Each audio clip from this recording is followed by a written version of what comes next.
Hello, मैं विकास राजोरा। मेरा subject है बायोलॉजी। आज 10th क्लास का सेकंड चैप्टर है और सेकंड चैप्टर से हम पढ़ेंगे कोऑर्डिनेशन इन प्लांट। प्लांट में कोऑर्डिनेशन कैसे होता है, हमने ह्यूमन में कोऑर्डिनेशन देखा। अब हम प्लांट्स में कोऑर्डिनेशन देखेंगे कि प्लांट्स में कोऑर्डिनेशन कैसे होता है। तो प्लांट में हम अगर एक चीज नोटिस करें तो प्लांट जो होते हैं वो मूवमेंट्स करते हैं, मूवमेंट करते हैं, लोकोमोशन नहीं करते। लोकोमोशन का मतलब होता है can not change their position. तो locomotion that is can change their position, that is locomotion. और जब ना कर पाए तो इसका मतलब ये हुआ कि वो मूवमेंट तो कर सकते हैं लेकिन लोकोमोशन नहीं कर सकते। और लोकोमोशन मूवमेंट का एक पार्ट होता है। तो ये मूवमेंट कर सकते हैं, मतलब अपनी जगह पर है और हिल डुल सकते हैं। और इसके अलावा इनके अंदर कुछ हमें मूवमेंट्स देखने को मिलती है। जैसे फॉर एग्जांपल अगर मैं छुई मुई के पेड़ को यानी कि टच मी नॉट के प्लांट को की पत्तियों को अगर मैं टच करता हूँ तो वो क्लोज हो जाती है, दैट मीन उन्होंने मूवमेंट शो की। तो अब इन मूवमेंट के लिए अगर हम प्लांट की बात करें तो प्लांट में ना तो कोई नर्वस टिश्यू होता और ना ही कोई मस्कुलर टिश्यू होता। मतलब नर्वस और मस्कुलर दोनों ही टिश्यू अब्सेंट होते हैं, लेकिन फिर भी प्लांट जो होते हैं वो मूव करते हैं। तो उसके पीछे रीजन क्या है वो आज पढ़ेंगे हम, कि ये दो टिश्यू ना होने के बाद भी प्लांट जो होते हैं उनमें मूवमेंट्स होती है। तो वो मूवमेंट्स कैसे होती है, तो एक एक करके एग्जाम्पल लेते हैं। तो सबसे पहले देखते हैं हम टच मी नॉट का एग्जाम्पल, छुई मुई का, मिमोसापोडिया का एग्जाम्पल है टच मी नॉट प्लांट है हमारे पास एक, मिमोसा भी कह सकते हैं इसको।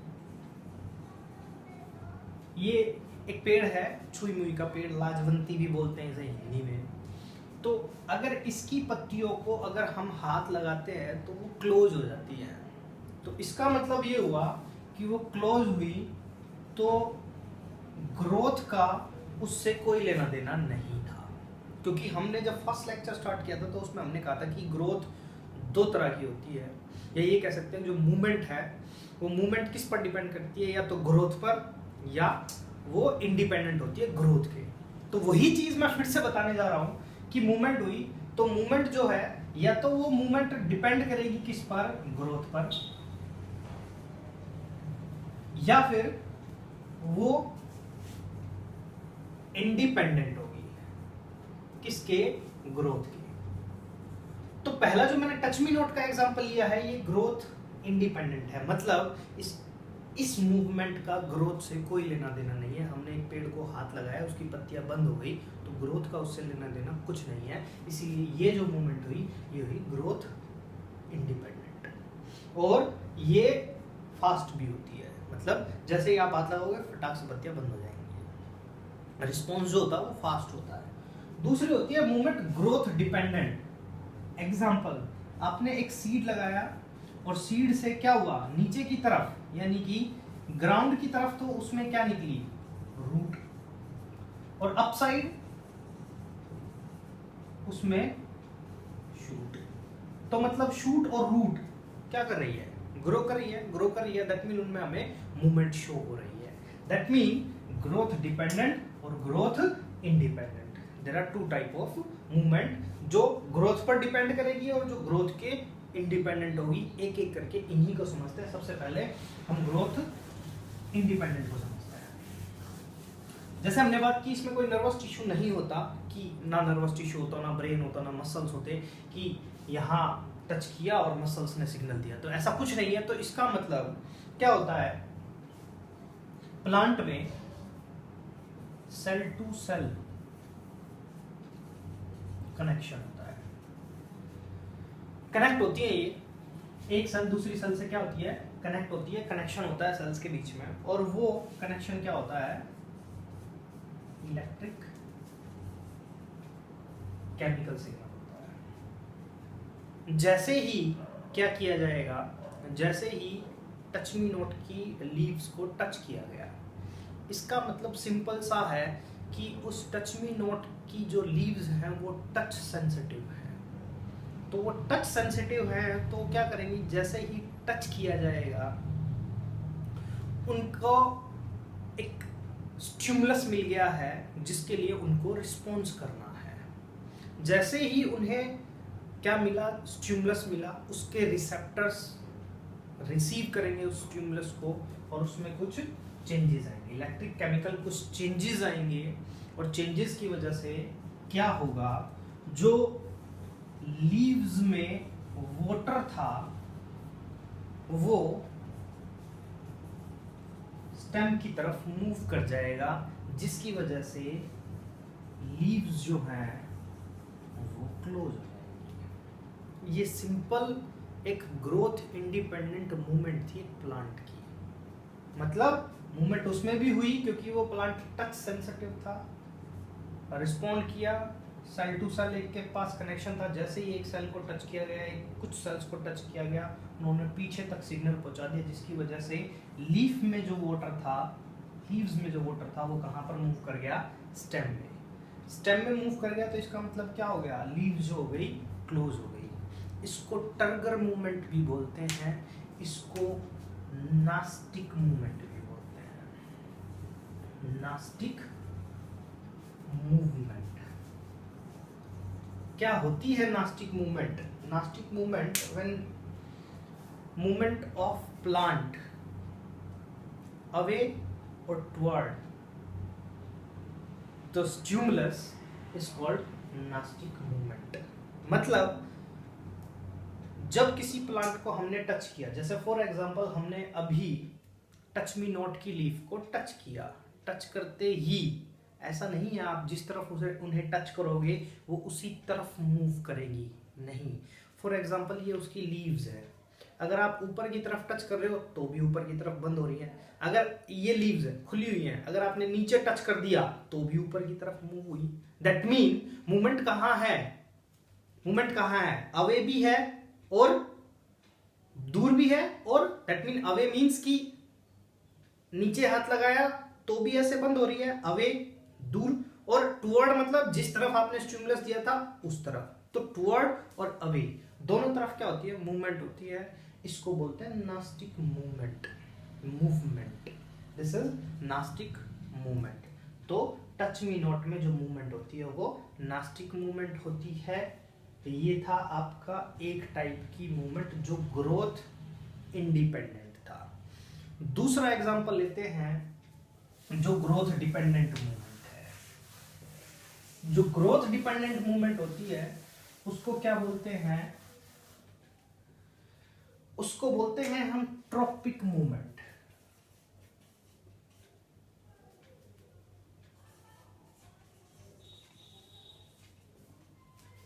ट्रॉपिक मूवमेंट क्या होती है? Tropic movement the movement of plant और plant part towards the stimulus is called tropic movement. And important चीज ये नहीं है कि स्टिमुलस की तरफ, इंपॉर्टेंट चीज ये है कि ये ग्रोथ की वजह से हो रही है।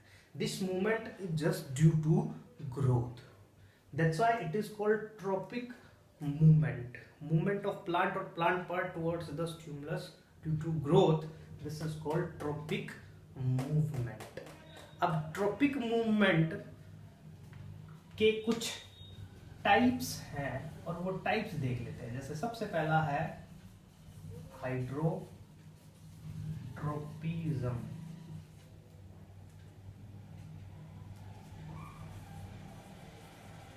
कीमोट्रोपिज्म।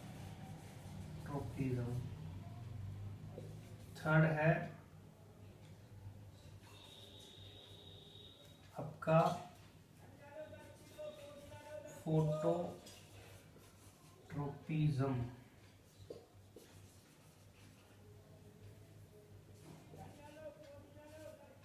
और लास्ट आ जाती है हमारी geotropism.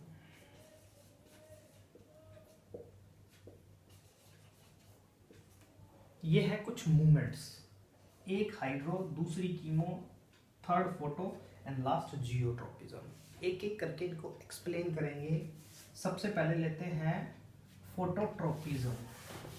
The first movement is phototropism. Phototropism.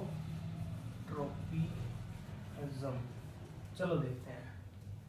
The movement of plant or plant part towards the light is called phototropism. जब प्लांट या प्लांट के पार्ट की मूवमेंट लाइट की तरफ हो तो उसे बोलते हैं हम फोटोट्रोपिज्म. रट्टा मारने की जरूरत नहीं है, फोटो मीन लाइट ही होता है और ट्रोपिज्म का मतलब या ट्रोपिक का मतलब मूवमेंट. तो प्लांट या प्लांट पार्ट की मूवमेंट किसकी तरफ, लाइट की तरफ हो तो उसको बोलते हैं फोटोट्रोपिज्म. एक एग्जांपल देखते हैं. यहाँ पर क्या किया, हमने एक प्लांट लिया और उस प्लांट को हमने 3 तरफ से कवर कर दिया और एक तरफ से उस पर लाइट डाली. ये सब है, ध्यान से देखना अब यहाँ पर. तो क्या हुआ, हमने एक प्लांट को 3 साइड से कवर कर दिया और एक तरफ से लाइट आ रही है.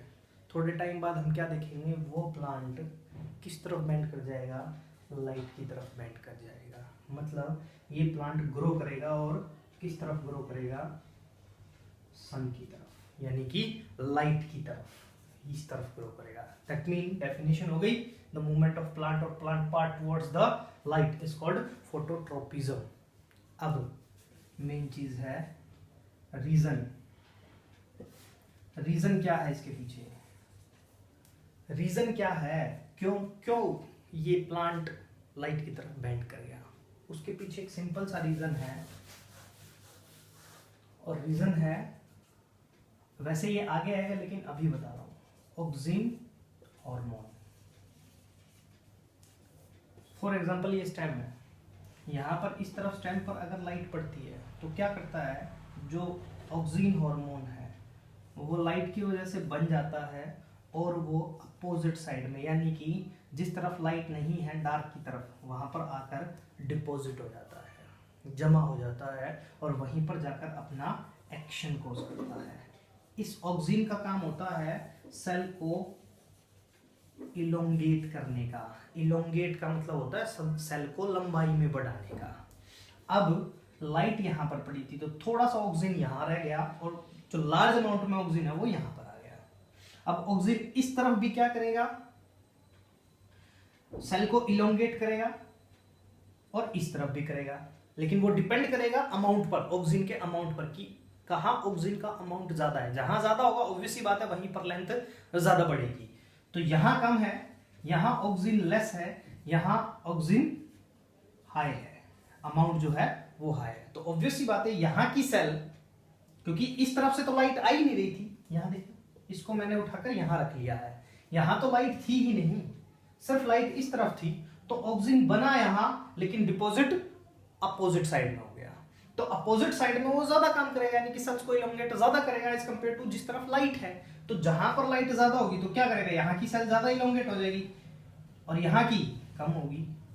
क्या होगा, यहाँ पर एक स्ट्रेस कंडीशन डेवलप हो जाएगी, क्योंकि ये यहाँ इस अपनी तरफ खींचेगा, अपनी तरफ खींचेगा तो क्या होगा, बेंड हो जाएगा. ये था रीजन. 2 या 3 नंबर ये आ सकता है, how in phototropism plant bend towards the light, how और व्हाई, क्यों बेंड हो जाता है. तो व्हाई फोटोट्रोपिज्म के पीछे रीजन ऑक्सिन हार्मोन. वैसे ये ऑक्सिन हार्मोन में भी पढ़ सकते थे, लेकिन यहाँ अगर हम साथ साथ पढ़ते तो ज्यादा बेटर है, इसीलिए मैंने इसको यहीं पर क्लियर करा दिया कि प्लांट जो है वो बेंड क्यों किया. ये था फोटोट्रोपिज्म. नेक्स्ट पढ़ते हैं जियोट्रोपिज्म. जियोट्रोपिज्म, जियो बोले तो ग्रेविटी, ट्रोपिज्म का मतलब मूवमेंट. जब ग्रेविटी या अर्थ की तरफ मूवमेंट हो तो उसको जियोट्रोपिज्म बोलते हैं. मूवमेंट ऑफ प्लांट और plant part towards the gravity और earth is called geotropism. Example देखते हैं. ये हमारे पास एक पेड़ था,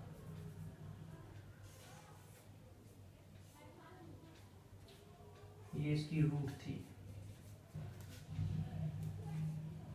थी, इसको तिरछा गिर दिया, यानी कि एक बच्चे ने इसको, मान लो स्कूल में था, बच्चे ने लात मार दी तो हुआ क्या, ये पेड़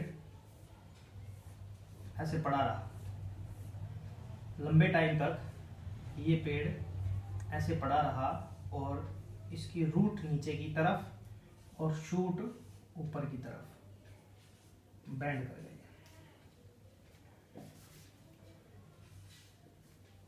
और रूट डाउन साइड और शूट अप साइड। तो मूवमेंट ऑफ प्लांट और प्लांट पार्ट कहाँ गई? Away, away from the stimulus. Stimulus कहाँ पर? ये था अवे और टुवर्ड। यहाँ पर भी दोनों तरफ अवे और टुवर्ड हुआ, नास्टिक में भी अवे और टुवर्ड था, लेकिन डिफरेंस क्या था? वहां ग्रोथ इंडिपेंडेंट था, यहाँ ग्रोथ डिपेंडेंट है।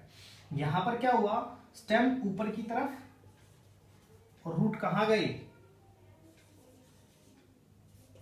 नीचे की तरफ। इसको क्योंकि रूट जो है वो नीचे की तरफ गए, तो इसको बोलेंगे हम पॉजिटिव जियोट्रोपिज्म, और ये हो जाएगा हमारा नेगेटिव जियोट्रोपिज्म। क्यों? यानी कि जियोट्रोपिज्म कितने टाइप का हो गया? 2 टाइप का, पॉजिटिव और negative. If root move towards the stimulus or gravity, this is called positive geotropism. If away from the stimulus, that is negative geotropism. ये था हमारा negative geotropism और positive geotropism. नेक्स्ट आता है हमारा हाइड्रोट्रोपिज्म। हाइड्रोट्रोपिज्म,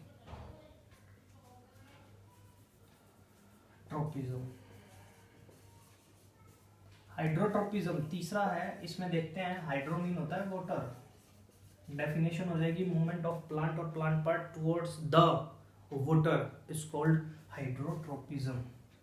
एग्जांपल देख लेते हैं। एक हमने क्या किया, ये प्लांट लिया, यहाँ हमने इसमें एक कवर लगा दिया और उसमें हमने छोटे छोटे पोर्स कर दिए। यहाँ पर हमने लगा दिया प्लांट और इस तरफ हमने डाल दिया सॉइल, लेके सॉइल प्लस वाटर, और यहां सिंपल वो क्या कर रखा है, सिर्फ हमने सॉइल में लगा रखा है। हमने इस तरफ वाटर डाला, हमने इस तरफ वाटर नहीं डाला, लेकिन छोटे छोटे पोर्स में से वाटर जो है यहां पर धीरे धीरे क्या हो रहा है, एंटर कर रहा है। दैट मीन, इसका मतलब क्या हुआ, जो प्लांट की रूट्स हैं वो ग्रो करेंगे और ग्रो करके किस तरफ बेंड हो जाएंगी, वाटर की तरफ। क्यों? क्योंकि रूट्स को क्या चाहिए, वाटर चाहिए। उनका काम क्या होता है, वाटर को एब्जॉर्ब करना। तो ऑब्वियस सी बात है, जिस तरफ इनको वाटर मिलेगा उसी तरफ क्या कर जाएंगी, मूव कर जाएंगी। ये कर गई, तो मूवमेंट हो गई रूट्स की किस तरफ, वाटर की तरफ। इसको बोलेंगे हाइड्रोट्रोपिज्म। मूवमेंट ऑफ रूट्स या मूवमेंट ऑफ प्लांट और plant part towards the water is called hydrotropism. जैसे फॉर एग्जांपल हम इसको ऐसे समझ सकते हैं, जो नदी किनारे जो पेड़ होते हैं या जो छोटी छोटी नहरें होती हैं, अगर उसके आसपास पेड़ लगे हैं और अगर उन पेड़ की रूट्स को अगर हम देखें, खोद कर निकालें, तो उन प्लांट्स की जो रूट्स हैं वो उस नहर या नदी की तरफ हमें ज़्यादा मिलेंगी एज कम्पेयर टू दूसरे साइड। तो वो इसीलिए क्योंकि उन प्लांट्स की रूट्स किस तरफ मूव कर गई, वाटर लेने के लिए वाटर की तरफ, जिस तरफ वाटर का स्टिमुलस मिल रहा था उसी तरफ मूव कर गई। ये था हाइड्रोट्रोपिज्म। लास्ट आता है हमारा, नेक्स्ट है कीमोट्रोपिज्म। कीमो होता है केमिकल की तरफ जो मूवमेंट हो तो उसको बोलते हैं कीमोट्रोपिज्म। इसमें एग्जांपल आ जाएगा, फॉर एग्जांपल ये है ओवरी, ये है स्टिग्मा, और यहाँ होता है एग। जैसे ही स्टिग्मा पर पोलन ग्रेन आकर स्टिक करेगा, ये पोलन ग्रेन आकर स्टिक कर गया, तो जो पोलन ग्रेन है वो पोलन ट्यूब बनाएगा। क्या बनाएगा, पोलन ट्यूब। और ये पोलन ट्यूब मूव करेगी किसकी तरफ, एग की तरफ। क्यों करेगी, क्योंकि जो केमिकल मिल रहा है, केमिकल स्टिमुलाई जो मिल रहा है वो किस तरफ से मिल रहा है, वो एग की तरफ से। अदरवाइज ये पोलन ट्यूब ऊपर भी जा सकती थी, साइड में भी जर्मिनेट कर सकती थी, नीचे की तरफ एग की तरफ ही क्यों स्टिमुलस, एग की तरफ ही क्यों इसने मूवमेंट की, क्योंकि स्टिमुलस कहाँ से मिल रहा है, एग की तरफ से। That's why the pollen tube move towards the egg, ताकि यहाँ से मेल गैमीट जो है इस पोलन ट्यूब में आए और एग के साथ फर्टिलाइज करे। इसीलिए ये पोलन ट्यूब हमेशा एग की तरफ मूव करती है। तो एग ने क्या सीक्रेट किया, एक केमिकल, और ये केमिकल को, इस केमिकल ने पोलन ग्रेन को स्टिमुलस दे दिया ताकि वो पोलन ट्यूब एग की तरफ बनाए। तो इसको बोलते हैं हम chemotropism. This is the movement of plant और प्लांट पार्ट्स। ये था दूसरी इंपॉर्टेंट बात, एज कंपेयर टू एनिमल, ये मूवमेंट्स या फिर हम कहें ग्रोथ इंडिपेंडेंट के, अगर हम प्लांट में ही कंपैरिजन करते हैं ग्रोथ डिपेंडेंट और ग्रोथ इंडिपेंडेंट की, तो जो ये मूवमेंट्स होती हैं, ट्रॉपिक मूवमेंट्स जो होती हैं, ये ट्रॉपिक मूवमेंट्स स्लो होती है as compare to growth independent की। तो ये थी हमारी इम्पोर्टेंट, इसमें जो अभी मैंने ट्रॉपिक मूवमेंट बताई है, या हम ये कह सकते हैं जो आपकी एक और इसमें इम्पोर्टेंट चीज़ बता देता हूँ। हमने दो तरह की मूवमेंट पढ़ी, एक ट्रॉपिक मूवमेंट और दूसरी हमने पढ़ी है नास्टिक मूवमेंट। इन दोनों में डिफरेंस आ जाता है, ये टुवर्ड्स द स्टिमुलस होती है, ये अवे द स्टिमुलस होती है। ये डायरेक्शनल मूवमेंट होती है, इंपॉर्टेंट चीज डायरेक्शनल, जिस तरफ से स्टिमुलस आ रहा है उसी तरफ ये मूव करेंगी। ये नॉन डायरेक्शनल होती हैं। मोस्ट इंपॉर्टेंट जो डिफरेंस है वो ये है कि ये नॉन डायरेक्शनल होती हैं और ये डायरेक्शनल होती हैं। नॉन डायरेक्शनल कैसे, मैंने अभी बताया था, ये छुई मुई की पत्तियां हैं, टच मी नॉट की पत्तियां हैं। आप यहाँ हाथ लगाओगे तो भी लीफ ऊपर बंद होगा, और अगर नीचे लगाते हैं दाएं बाएं कहीं भी लगाओगे आप हाथ, ऊपर ही बंद होगा। तो ये डायरेक्शनल लेस होती हैं, कोई डायरेक्शन नहीं होता कि स्टिमुलस की तरफ ही मूव करेंगी। ये टच, ये अपनी तरफ, अपन जिस तरह इनको मूव करना है, या प्लांट में जिस तरह की मूवमेंट होगी वो होगी, स्टिमुलस से लेना देना उनका नहीं है कि वो स्टिमुलस की ही तरफ मूव करेगी। तो ये थी नास्टिक और ये थी ट्रॉपिक मूवमेंट। तो ये थी आपकी इम्पोर्टेंट, इसमें से हर साल कोई ना कोई क्वेश्चन जरूर आता है, ट्रॉपिक मूवमेंट या नास्टिक